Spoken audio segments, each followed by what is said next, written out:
We're in the early part of 2013. How good is Australia looking overall on the convention scene? I think the convention scene looks good, especially, for example, with the AIDS conference coming our way, about 14,000 international guests. But I think generally tourism looking pretty well placed this year.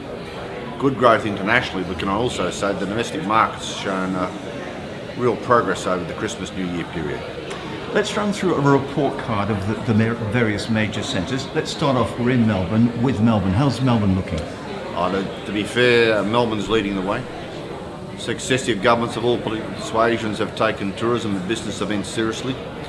I think no one can deny this is the best convention centre in Australia with the Association of High Quality Hotels. That leadership's now put pressure on other states such as Sydney. You've got Barangaroo development. You've got the redevelopment of the Darling Harbour Convention Centre, improvements in Brisbane. The Convention Centre in Darwin, a key regional city, is a prime example of what's possible. The opening of the business facility at Uluru, at Ayers Rock in the middle of Australia. Then you go to investment in South Australia. That precinct around the Convention Centre and the Adelaide Cricket Ground is going to be terrific. And Perth, it's a very good convention centre. I think the primary objective in Perth now is to get real investment in high quality hotels.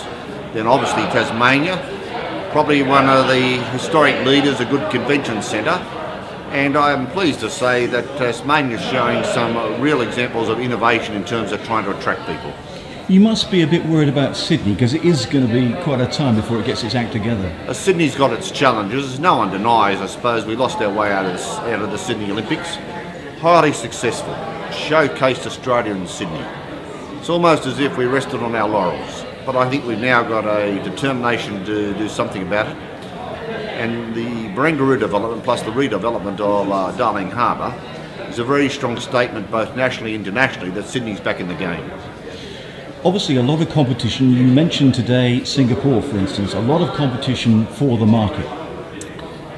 Australia's got to continue to invest and lift its game because the opportunities there, especially in Asia, there's exceptionally strong competition out of places such as Singapore.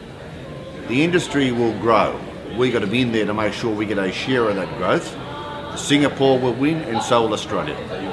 Where do you see the growth coming from? Mainly from Asia, because obviously Europe's in the doldrums and looks as though it's going to remain in the doldrums for some time. If one has a look at the type of conventions we're having, such as the AIDS conference, they're worldwide conventions. But you then think about the growing economies of Asia. From a general tourism perspective, that's our bread and butter for the years to come, but never forget the regional markets. That's where we'll also get these key business events, and hence the Tourism Australia strategy is very much with the Asian Marketing Fund, working with state and territory organisations, the private sector, of an Asian nature. Now, on the political front, obviously you hope in September your government will be re-elected. How might things change if it isn't?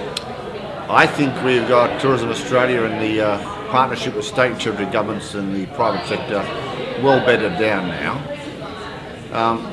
Irrespective of who's the minister, which side of politics is in power, the message to everyone is to continue to focus, as Victoria has, with successive governments of all political persuasions.